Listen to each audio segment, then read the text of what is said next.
let's pretend this 250 is a townhome price, okay. Right? Let's say you got a 10-acre piece that you can get 80 townhomes on, right? Okay. There you go. All right, so you got 250 is the total price of the final built out piece. And then you're going to multiply that by the total amount of units that you can fit on the parcel. So we said in this example, we're going to use 80 townhomes. So $250,000 per townhome times 80 townhomes is $20 million. So $20 million is the retail value of the fully built development. That's what we're estimating they're going to be able to sell all 80 townhomes for total. And here's a really basic formula. Whatever that retail value is, most developers are going to want to be all in on their land. Like the person who builds the vertical, builds the actual buildings, wants to buy the land all in for between 15 to 20% of the total build value.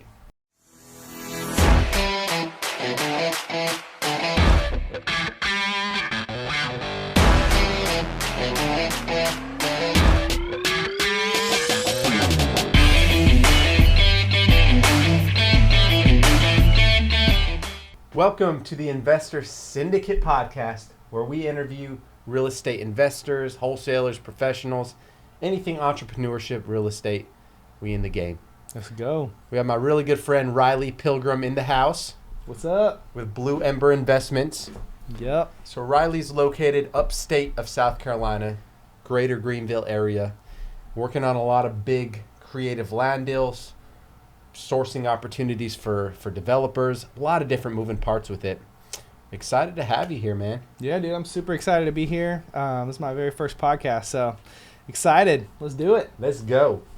So we actually just wrapped up the land acquisition training, right? This ended up being a 2-day nonstop event, right? So it was like a video content marathon.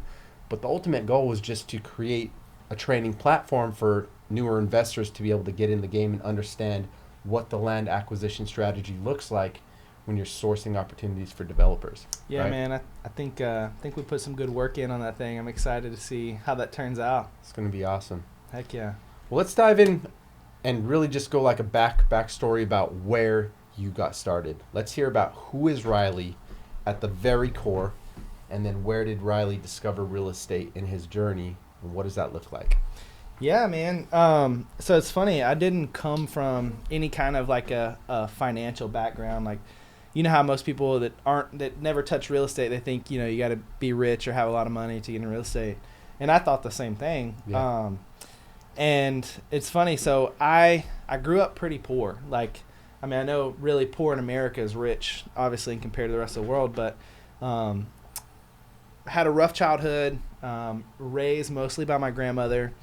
And I specifically remember she made like $16,000 a year as a cleaning lady at Marriott. Wow. I remember that because I had to help like with figuring out finances and like which bill do we pay this month and which one gets cut off. You know, I remember those days. Jeez. And so I did not come from a financial wealth kind of background at all. Knew nothing about financial responsibility. And wanted to go to college, was super into culinary school and all this stuff. Got a little bit of a scholarship out of high school for culinary arts. Went to the Art Institute of Atlanta. Oh, wow. Yeah, dude, for like a little over a year on mostly scholarships and like $10,000 in student loans. And then all my scholarships ran out and I was like, frick, that student loan bill for next year is like $60,000. I was like, that's not going to work. So didn't have too many options. Decided, you know what, I'm going to try to join the military. So at 18, went to go see a recruiter for the first time. Went through that whole ordeal, got in the military. And I'll fast forward, a little bit in life to get to the nitty gritty of how I got into real estate. Because obviously you can go on and on all day about your personal story. But it wasn't until about 5 years later that I'm in the military. I'm in the Air Force. I'm stationed in California, up near Sacramento at Beale Air Force Base. And at this point, I had, I was into cars. I'd buy cars and sell cars and this and that. And through that process, sometimes it would be negative equity if I didn't buy it right. Like I said, no financial education, right? So I remember at that point it was about $18,000 in credit card debt that was just pure consumer debt, just crap debt. And then I had a $14,000 car loan on it wasn't even it wasn't a good car. It was like a 2020 Ford Fusion. No, not 20. What was that? 2018. It was a Ford Fusion, one of those ones that are kind of sleek looking, right? Yeah. And I found myself there, and I never missed payments. I never got over my head in what I could support, but I didn't realize the damage that consumer debt was doing to my finances. I had no clue, and I'll never forget because I met my girlfriend at the time. We started getting serious, and then we decided I wanted to propose to her, and so we got engaged.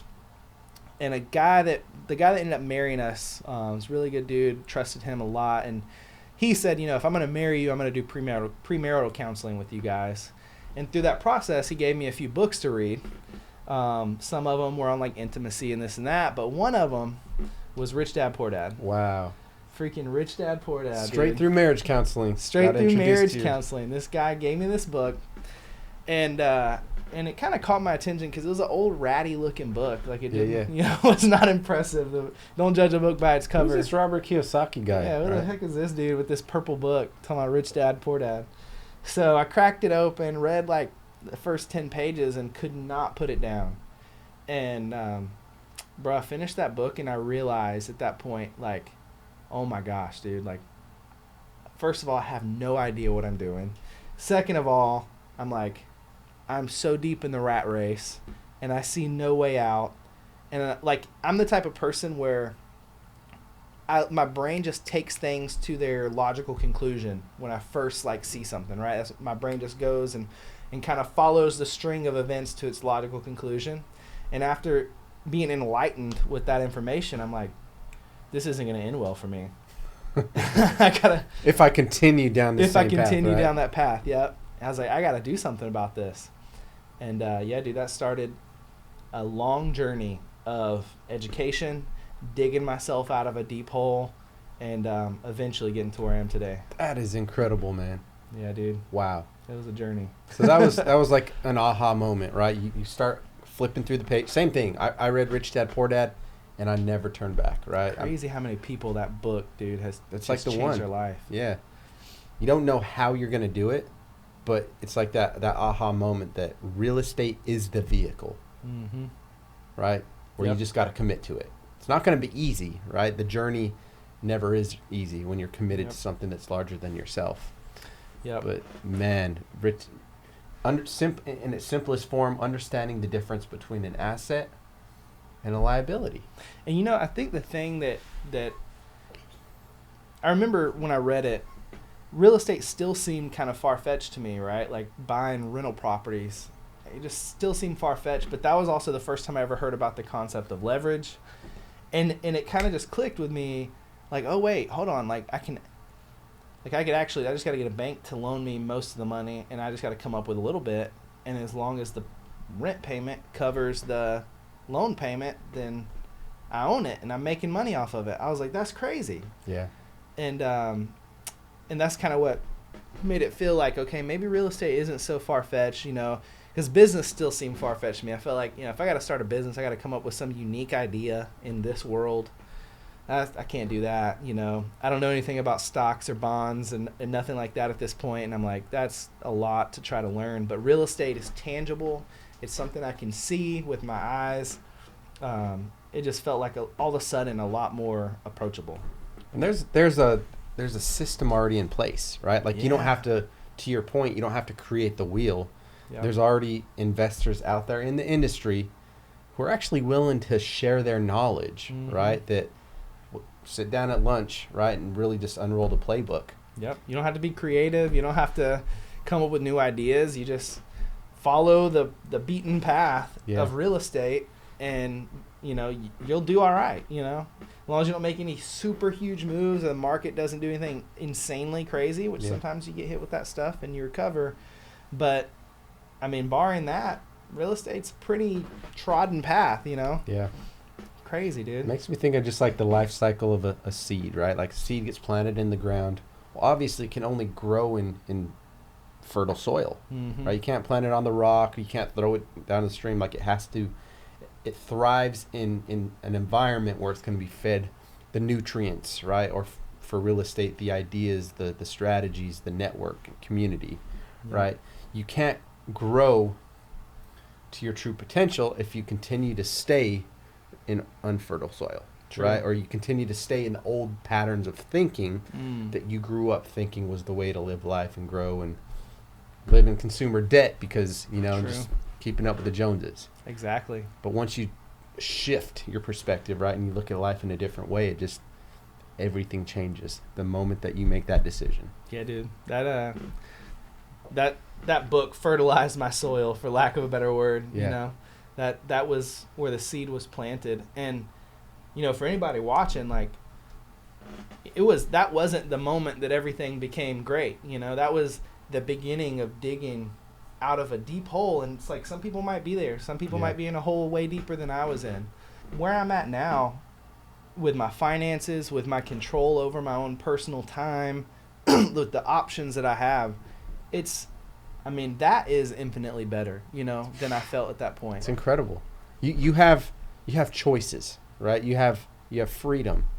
Like, the ultimate goal of an entrepreneur or a real estate investor, it's not just to get filthy rich. Yeah. It's just to have the ability to choose, right? To take your family on vacation when you want, to take care of a loved one that might need help, right? Yeah. Whether it be a doctor bill or whatever the case might be, but you have the freedom to choose when you wake up in the morning, when you go to work, if you even so choose to go to work, right? Yeah. It gives you that flexibility. It's funny. So it's funny you make that point, because one limiting belief that I had to try to get over when I started coming around to this whole idea of entrepreneurship, building wealth, all these kind of things is, like, I'm a Christian, and I kind of had this mindset that, like, okay, well, to be a good Christian, I need to be poor. I need to, like, make sure I never, like, accumulate too much and just make sure I'm giving away everything, right?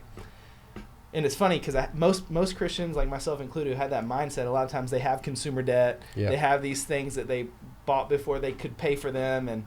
But it's funny because I sat and I thought about that one day.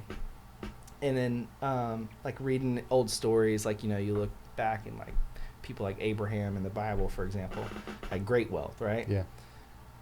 The thought that came to my mind is, like you said, we need, like, what we're working for is choices. That's what we're trying to get when we're building these businesses and doing these things. We're not trying to necessarily build this crazy wealth.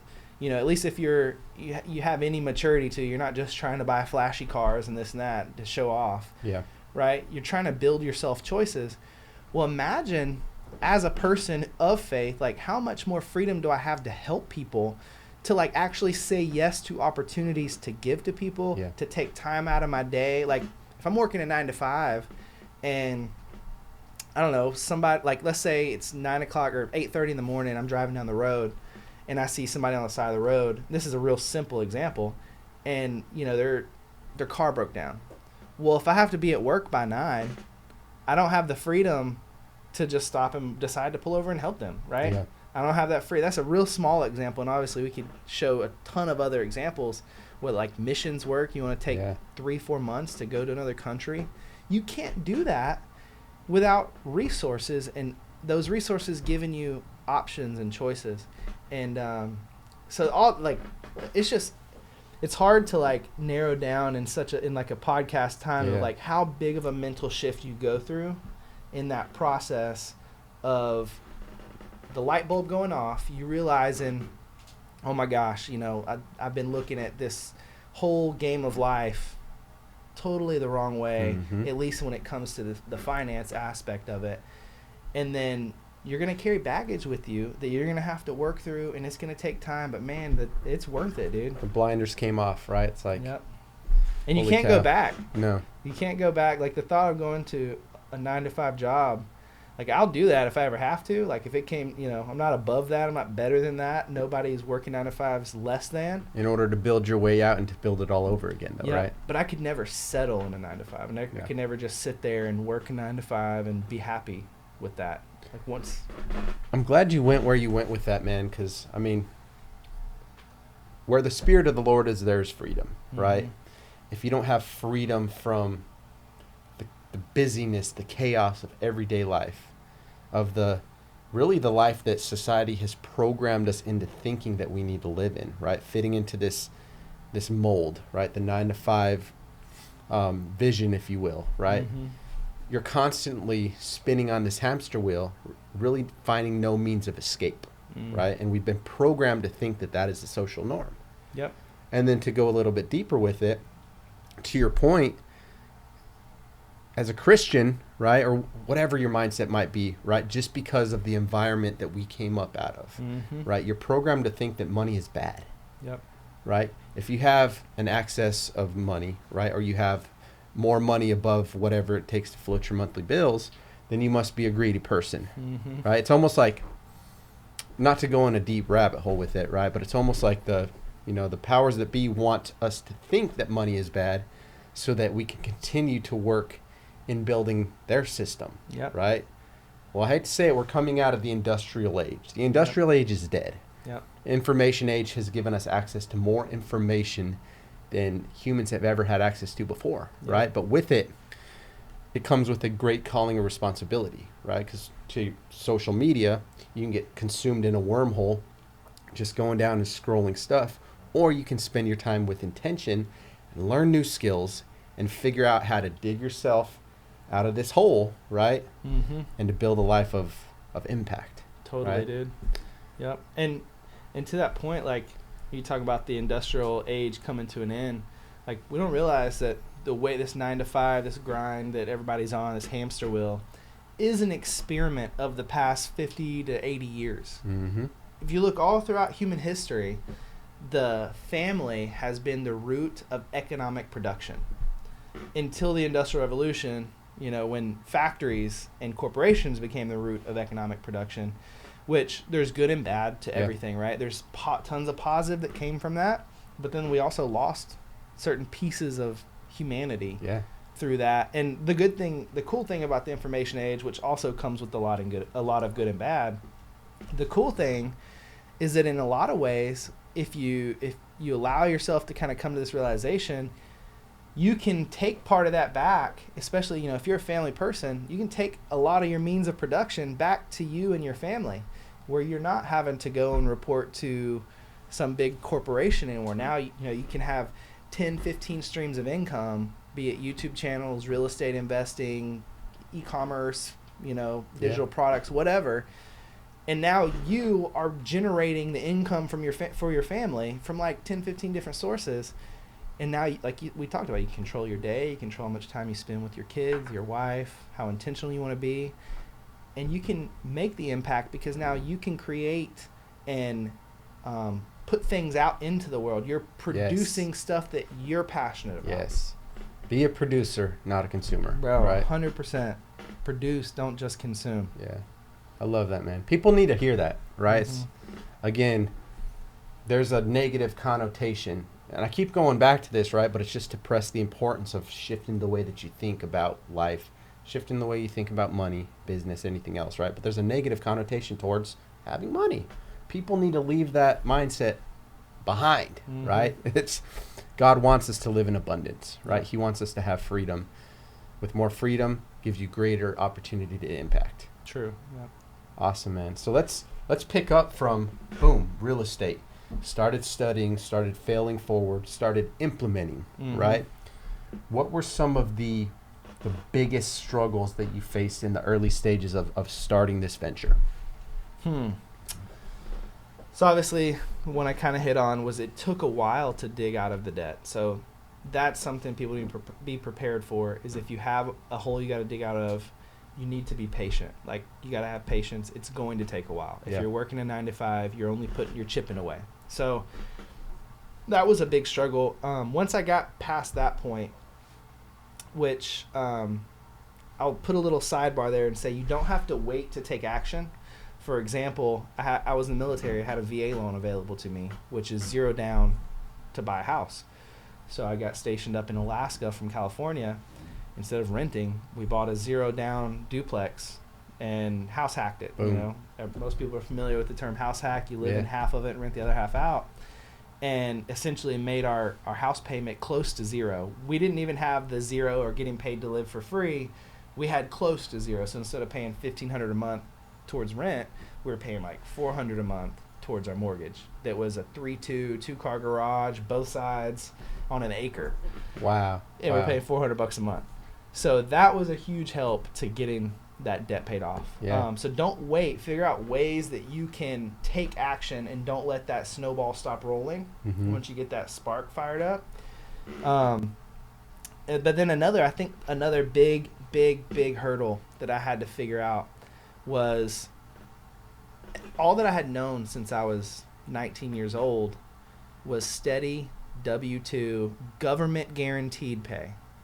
Every 2 weeks, no questions asked, no chance of anything happening. I had the same amount of money other than getting raises that were guaranteed at certain time intervals. It wasn't like it was a comfort zone. It was so comfortable. It was beyond comfortable to the point where it is scary to leave that for entrepreneurship. Yeah.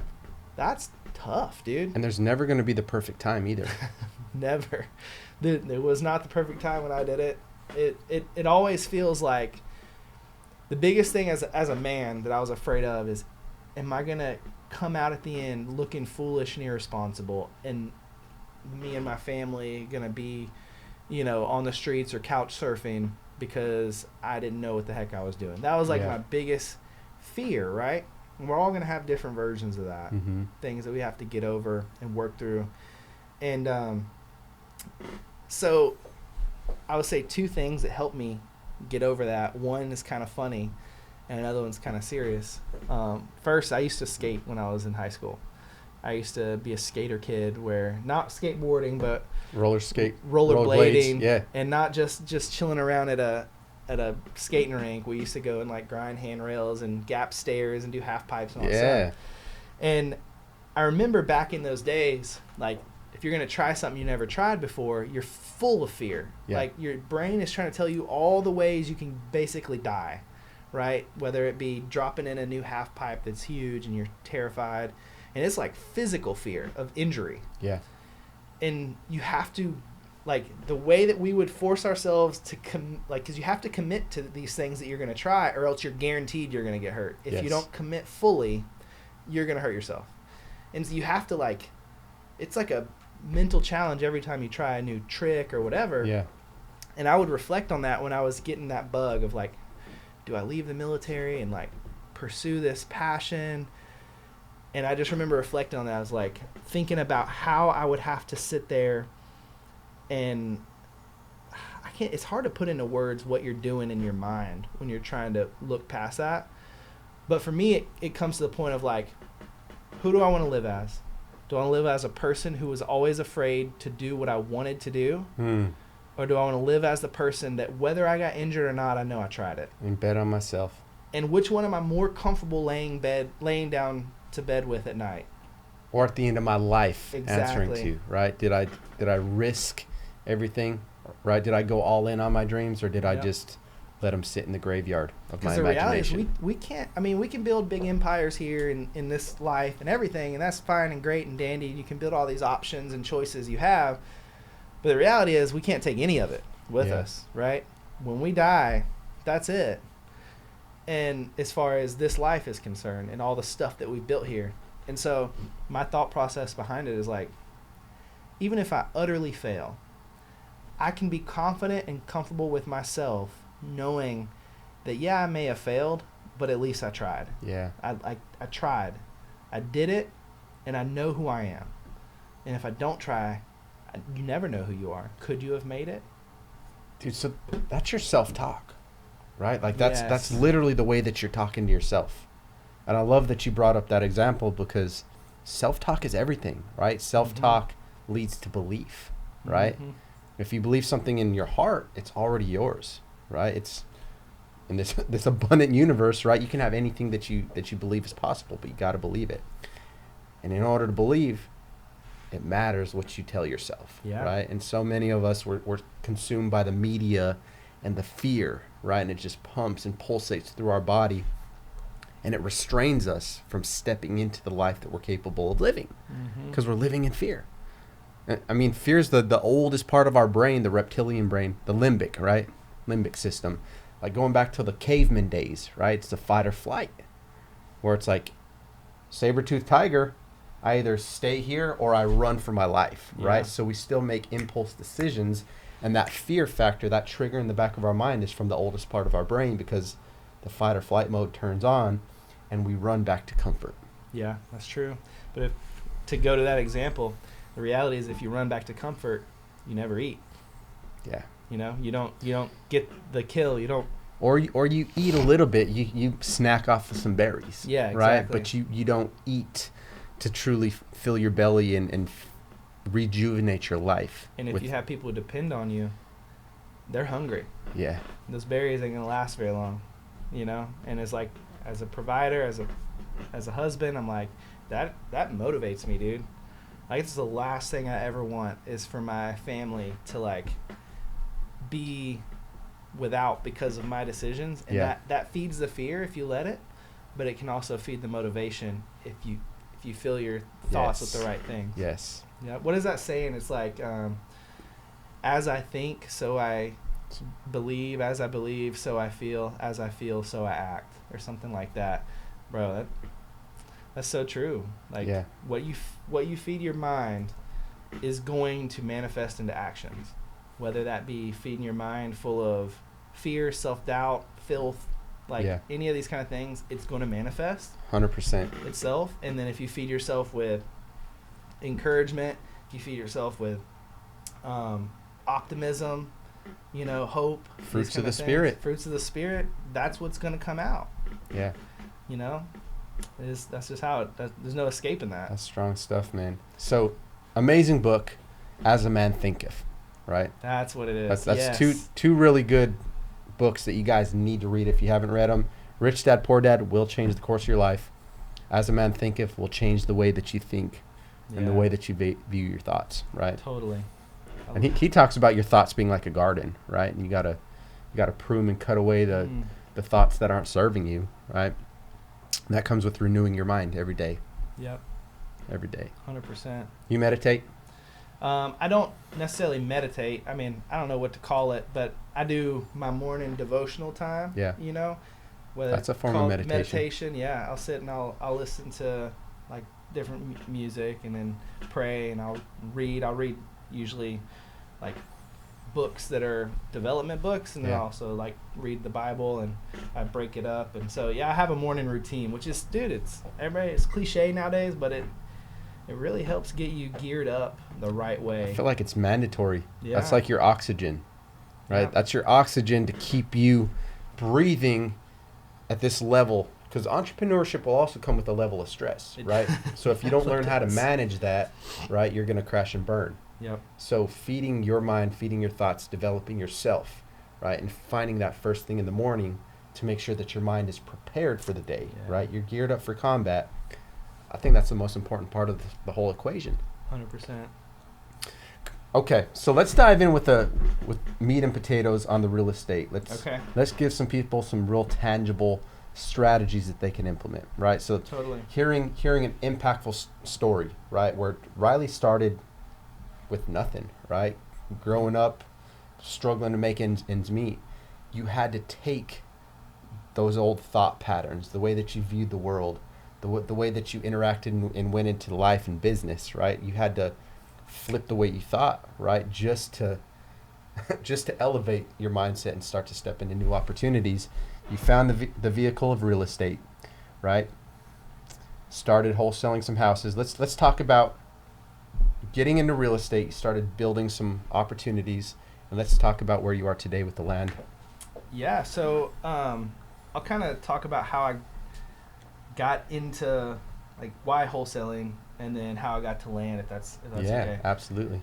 So, like I said, I did the VA thing, zero down, but I didn't have money, right? And I'm like, you go through and you look at all the different ways you can invest in real estate and the things you can do. And, one thing you find nonstop is wholesale houses with no money down, no money in your pocket, and this and that. It's like the sexy new thing, right? Like everybody and their brother is wholesaling real estate now. Yeah. But, it just like anybody else, caught my eye. I'm like, okay, so I don't need any money. I don't need any of that. I just need some hustle. I could do that. I can hustle a little bit. So I used to listen to podcasts to and from work because for like 5 years I had an hour commute each way. So that helped with my education. Oh yeah. And one morning I was listening to a podcast, and it was a Bigger Pockets podcast, and it was this young guy over in South Carolina, Greenville, South Carolina, and he was talking about making these big spreads on land development deals, like wholesaling land that was developable and assigning it to developers, and he'd make multiple six figures on a wholesale fee. And one single deal. That's more than most people make in a decade. Bro. Or 5 years, right? Yes. Yeah. At the median salary of America, that's like 5 years worth of at money, least. at least. And so that blew my mind. And this dude was, at the time, I think he was like 19 years old or something like that. He's young. So, being the type of person that I don't care about, I'm not afraid to reach out to anybody. DM'd him on Instagram. Said, hey man, your story was amazing. I'm new to real estate. I'm trying to get into wholesaling. Is there any chance that you would need someone to cold call for you? I can, I got time. I just don't have money or a ton of knowledge. So, I don't mind doing that. So he set me up. I give him credit, man. He set me up cold calling. He got me sent me these tax delinquency lists that he wanted me to cold call and these lists and whatnot. And that got me going. It gave me a direction. It gave me something basically put my feet on the ground. Yeah. Right? I was on my cell phone. I didn't have any fancy systems. I was literally just had an Excel spreadsheet that I printed and had my cell phone and started just dialing number after number. And to be honest, that wasn't getting me a ton of traction. I'd find a couple warm-ish leads that I'd send to him. None of them really went anywhere. So I told him, I was like, hey, I know you keep the land development stuff kind of close to the chest, but if I just, on my own energy, find a land deal that works and brings it to you, you don't have to teach me anything. If I just get lucky enough through my own efforts and find one, would you be willing to split it with me if it turned into a deal? He's like, yeah, I'd do that. I'd split that with, if it doesn't take anything from me, I don't have to teach you anything. You're just going to use your spare time? Sure. So, okay, cool. So when I wasn't calling his list, I'd go and I'd use Land Glide. I paid like $10 a month for Land Glide and started just scrolling around so I could see how big of a piece of land things are. And that's all I did in the beginning. I just started moving around on Land Glide, literally on my phone, like, oh, there's a big piece of land. Where's it at? Just zoom out. It, huh? Yep, ping it. And sure enough, doing that, dude, I came across this 10-acre piece in Greer, South Carolina, and it was really close to downtown. I'd been doing my own research. I found out some of the due diligence, which if you're watching this, you need to go check out our land acquisitions training because we go super in depth on basically what I was looking for then. But I figured out, hey, this actually, I think it has sewer available to it. It has water. I'm like, the topography of it's good. It's decent size. It's a really good location. Maybe this one will work, dude. So I called up the seller. Had no idea what I was doing. I never negotiated a land development deal in my life.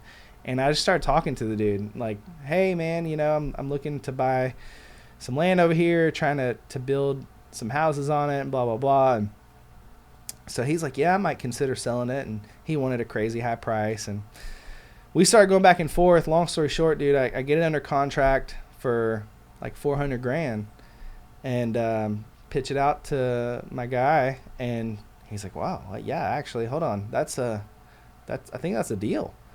And so that started the process of getting into land. I'll kind of cut that there. There's a lot more to that story. I'll say I never got paid off that deal. maybe maybe you can go into it. Maybe it's another time. I don't know. But that was the beginning of me getting that taste of like what's possible with land. That deal made a total of $157,000. That's crazy. Yep. And you never saw a piece of it. I didn't see a penny. The kid just took the deal and ran. Well, yeah. I mean, I'll give a real brief overview, and I'm not trying to smear anybody, so I'm going to do him justice. I wouldn't be where I'm at without him giving me the chance.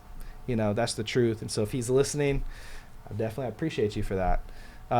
But we had a disagreement on, basically I signed up for, if anybody's watching in Sub 2, Pace Morby's mentorship, Sub 2 crew. Deuce. He's a brand new Sub 2 member as of the recording of this podcast. Yeah, so, that's right.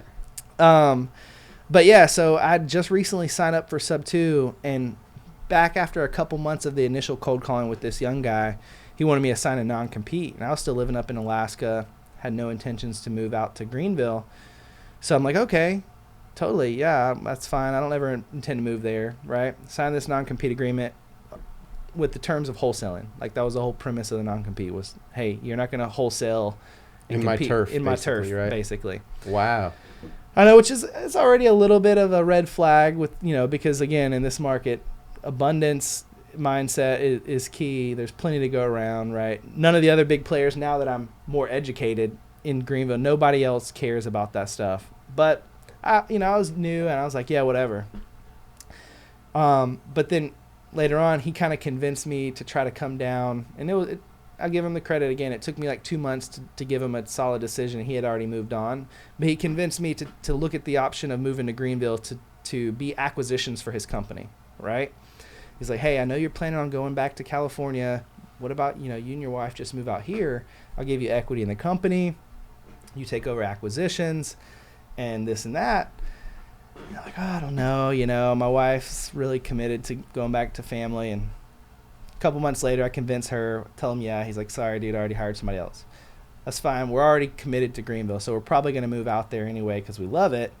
I was like, but, hey, we should have a conversation because I signed up for this Sub 2 course, and I know you had me sign this non-compete that was, the whole premise of that was wholesaling. I just want to make sure there's not going to be any issues if I acquire my own creative deals, not using any of your resources, if I find a Sub 2 deal or seller finance that I'm going to buy it and there's no issues there.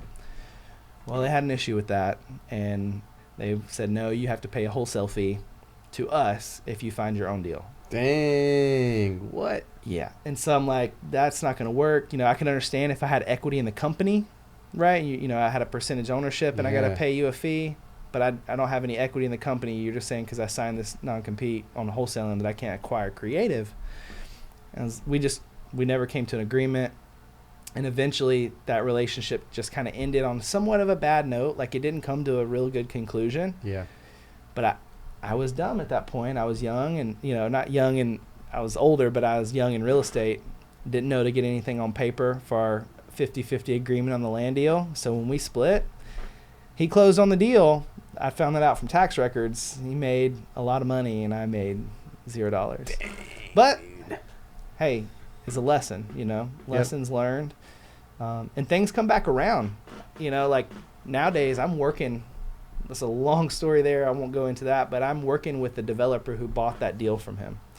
And he didn't know it at the time. The developer didn't know what was going on, but we're good friends now. And yeah, crazy, dude. It's incredible, man. Wild, this community and how things come around. But you can't be afraid of that stuff, dude. Like, yeah. And listening to this story, I mean, that's a perfect segue into like real estate and things to look out for, right? Because obviously, just like any other industry, there's going to be snakes, right? Yeah. But I'm going to say this. Don't take that like you have to walk around with your guard up everywhere you go. Yes. Because, again, majority, 95% at least inside of this industry operate with an abundance mindset, right? Like, there's not another community that I have found the time that I've been on this earth that is cheers on their friends, right? And really helps level up people inside of the industry, right? Like there's not another place where you can find people that actually got your back and aren't just going to like bicker and, whatever else. It's, real estate is an amazing community. right? Totally, dude. That guy should know better than to pull something like that. I know. He was, and that, you know, I give him grace. He was young too. He was like 19, 20 years old. So he had maturing and wising up to do. And so did I. So, you know, I'm not holding grudges against the dude. I'm never intending to come after him for any money. You know, it is what it is. It's just par for the course. Yeah, I learned. I'm sure he learned some things, and we'll both be better, hopefully better for it. But to your point, one thing that I think is so big is like, so many people, they go through stuff like that, and then they're tempted to get bitter and closed off, or, you know, revert to scarcity. But I relate that kind of like to the idea of love, right? If you always go around so afraid to be hurt that you never allow yourself to be vulnerable, then you'll never, ever have a healthy relationship. It's impossible. And in business, if you go around doing business with people so afraid that somebody's going to take advantage of you, you'll never go anywhere in business. You'll never do big deals because... Or you're putting that energy out there into the world already where it's going to be attracted to you, right? Yeah. You're planting that negative seed. It might not seem like a big thing. It's just in your mind. You're not talking about it, right? But thoughts are things, right? Thoughts become reality, right? Totally, dude. Be the source of what you seek, right? That's good. If you want breakthrough, if you want opportunity, if you want to get into the industry, start putting those thoughts out there, right? Control the way that you think, right? When you have those habitual patterns on negativity, man, throw on some headphones in the morning, find a motivational video, and put that thing on replay every day when you get up, right? Oh, yeah. It will literally change your mind, right? Yep. Not overnight, but you do that same thing 6 months in a row, you best believe you're going to think different. 100%. Yep. So let's talk about why wholesaling and why land. Yeah. Man, land. So wholesaling is like you said, it's kind of a dime a dozen nowadays. Everybody's wholesaling. Everybody knows about wholesaling. That's even slightly in the industry. Still an amazing vehicle though, where you can make big chunks of cash with very little risk on your side. So right? true. No cash, no credit, contract, which is your investment instrument, right, and the ability to connect with cash buyers and other industry professionals. Like it's probably one of the most incredible vehicles that I've found. Yeah, right? I agree. Like you don't, like you said, you don't have to put any money up. I mean, maybe a little bit of earnest money here and there, but you're not risking huge amounts of money, and you can make just as much as a flipper who, you know, puts 150, 200 grand at risk, and, you know, they take 4 or 6 months, sometimes shorter, sometimes longer, to come out with the same amount of profit as you can make on some of these wholesale deals. Yeah. When it comes to single family. But to your point, why land? So land is, as with almost, you'll find anything in business, the higher the barrier to entry, usually the higher the reward, the less competition. But there's that barrier you have to jump over, right? And with land, it's kind of a sweet spot. And I'm, you know, like, this is that abundance mentality, because I want more people in land because I need more deals and I can't find all the deals by myself. Yeah. Right? But the reality is that there is a barrier to entry, and that barrier is knowledge. The knowledge that you have to have for land is more than you need to wholesale single family houses. You know, we're not even getting to the actual development and building side of things, but just to wholesale, you know, there's a lot more due diligence that you have to do up front as the wholesaler to get a land deal done. But with that comes hardly any competition. I mean, there's people that are calling on land, but most of the time it's by accident. Yeah. You know, they pull a list off PropStream and there's vacant land on that list, you know, and they call it. But there's very few people that are targeting land in comparison to how many people are targeting single families.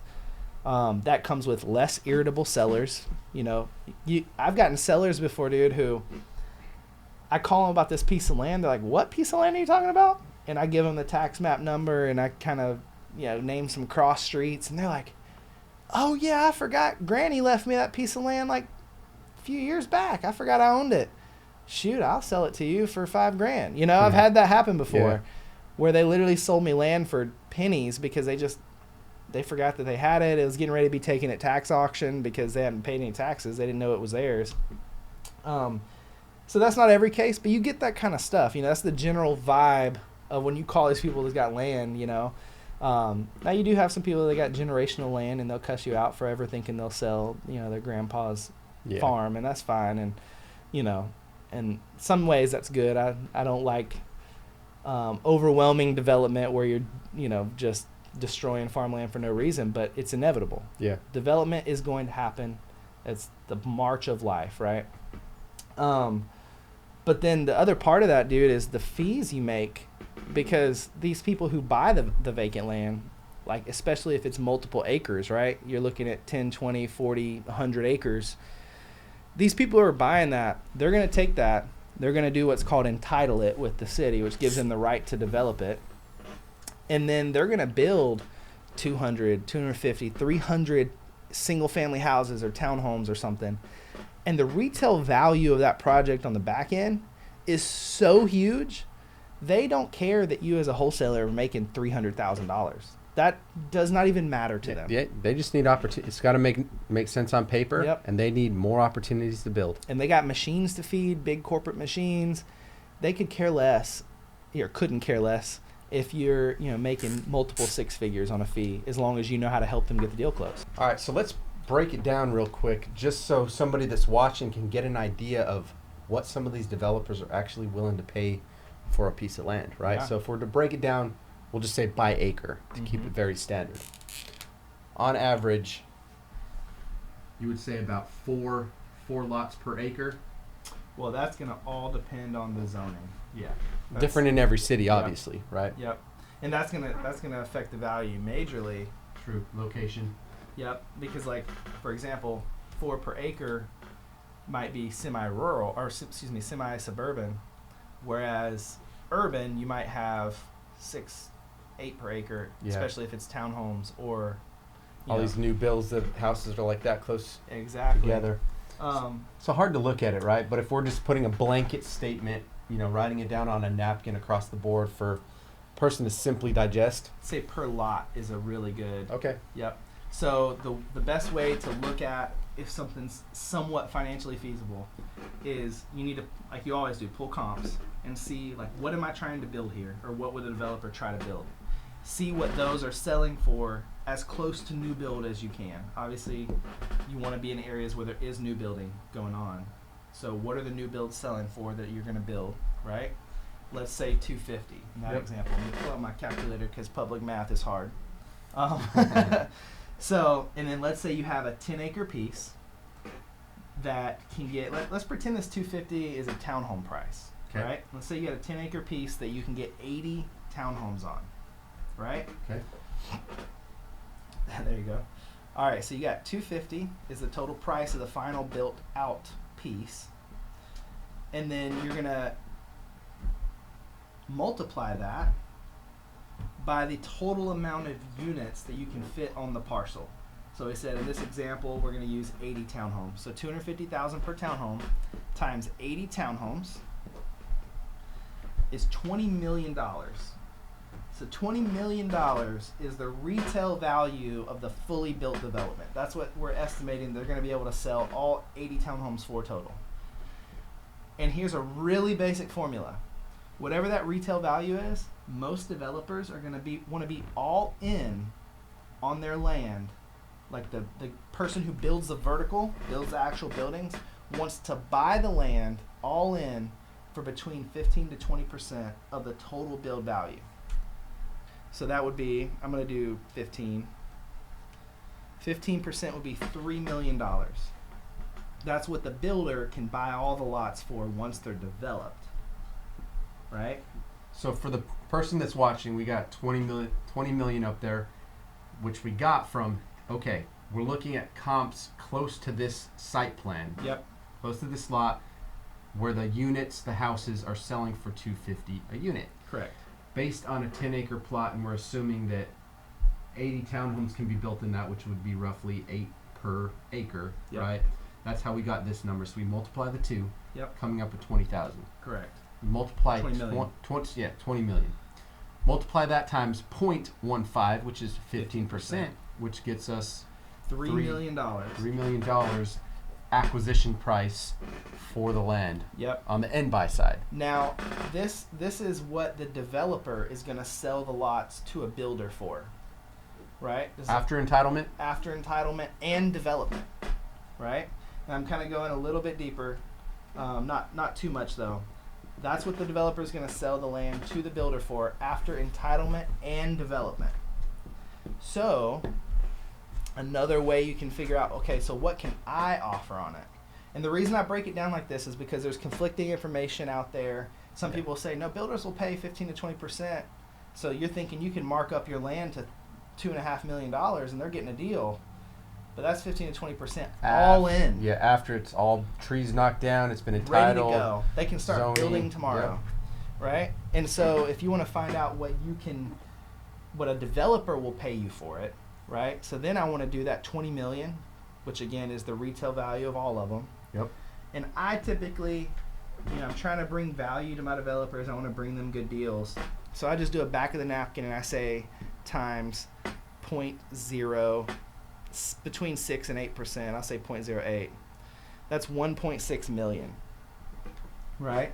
So realistically, I could bring a piece of land to a developer somewhere around 1.4, 1.6 million for that piece, and it's likely that this might be a deal. Yep. The developer can sell it for 3 million after they put in 500 grand and 600 grand development costs, and everybody makes a lot of money, right?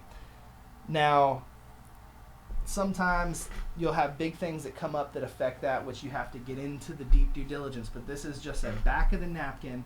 Is this even somewhat financially feasible? So if the seller in that example was asking 1.1 million, that might scare most wholesalers away, right? I don't know if I can wholesale $1.1 million property, but if I know a developer in that area, as long as there's no big red flags, they'll pay for that kind of development 1.4 million. Well, then I have a $300,000 spread right there, right?